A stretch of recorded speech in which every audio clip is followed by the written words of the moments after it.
Alors là, aujourd'hui, je vais vous raconter une tranche de ma vie. Comme vous pouvez voir, moi, je souffre d'une maladie pulmonaire qui fait que présentement, en permanence, je porte cette lunette nasale-là qui me fournit en oxygène et je suis en attente de greffe de poumon.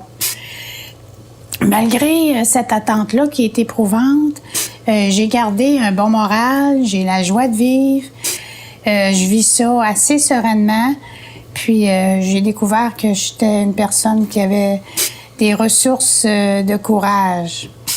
Mais pour comprendre pourquoi j'ai cette joie de vivre-là, ce courage-là, il faut retourner en arrière quelques années pour découvrir comment j'ai adhéré à la foi qui m'a transformée. Je viens d'une famille où nous, les enfants, on était la priorité, où mes parents se sont beaucoup occupés de nous autres. Ils ont fait beaucoup de sport avec nous autres, beaucoup impliqués dans nos activités de toutes sortes. Puis j'ai eu une adolescence qui a été sans trop de remous et je n'étais pas le genre à me poser des questions pour me tourmenter. C'est sûr qu'à l'occasion, j'avais mes petites questions existentielles, là, comme d'où on vient, c'est quoi le but de ma vie, qu'est-ce qui se passe après la mort. Mais ça ne me tourmentait pas vraiment. Au cégep, j'ai rencontré un groupe de jeunes qui m'ont interpellée beaucoup parce qu'ils étaient très dynamiques puis très... dans leur foi, là, c'était très pratique, leur foi. Et j'ai commencé à poser des questions à ces jeunes-là. Puis je me suis rendu compte que leur foi n'était pas basée sur une espèce de gourou ou sur des pensées qui étaient basées sur rien, là. Mais à chaque fois que je posais des questions, ils me ramenaient au livre de Dieu, la parole de Dieu, pour répondre à mes questions. Puis ça m'avait beaucoup rassurée. Et c'est là que j'ai découvert. Moi, j'avais toujours su que Jésus était le sauveur du monde, puis je croyais ça, qu'il était le sauveur du monde en général. Mais quand j'ai réalisé qu'il pouvait être mon sauveur à moi et faire une différence dans ma vie quotidienne à moi, c'est là que j'ai été touchée par ça, que j'ai désiré cette foi-là. C'est là que j'ai compris que dans la Bible, dans l'Évangile de Jean, ça nous est dit que Dieu nous a tant aimés qu'il a donné son Fils pour qu'on passe de la mort à la vie. Et ça, moi, je me suis appropriée de cette promesse-là. Et j'ai cru qu'il m'aimait, moi, Marie, et que moi, je passais de la mort à la vie. Et ça a été le début d'une vie transformée, où j'ai vraiment désiré plaire à Dieu et prendre comme guide la parole de Dieu. Alors aujourd'hui, dans le concret, ce que ça fait, c'est que supposons que j'ai une inquiétude face à l'avenir, face à cette opération qui s'en vient, qui est une opération majeure, qui comporte des risques qui sont très élevés.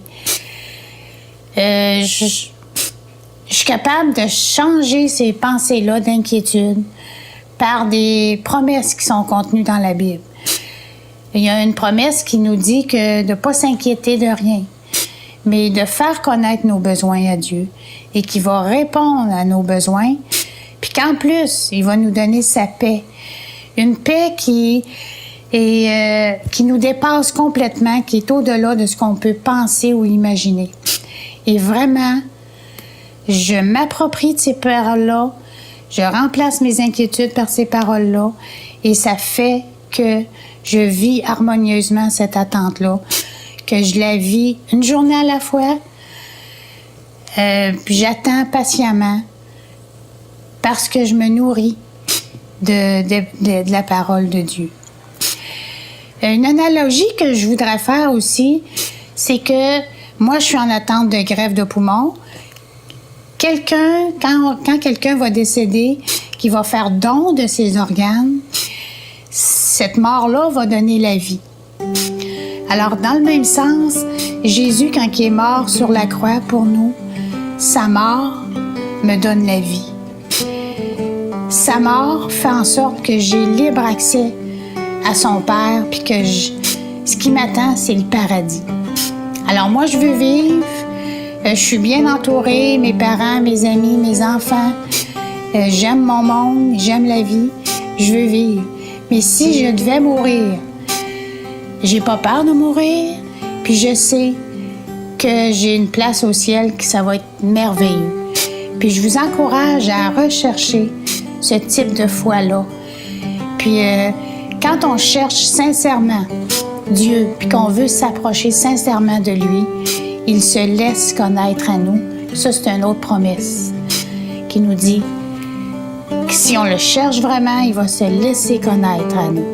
Et il n'y a pas rien qui peut remplacer cette relation-là, cette assurance-là, d'avoir une relation avec Dieu, puis d'avoir une place au ciel. Il n'y a rien qui remplace ça. Alors, je vous encourage à rechercher ça. Et vous allez être transformés comme moi. Après la greffe, je vais avoir une nouvelle vie qui va me permettre d'être plus active, puis que j'aurai plus besoin de cette aide d'oxygène-là.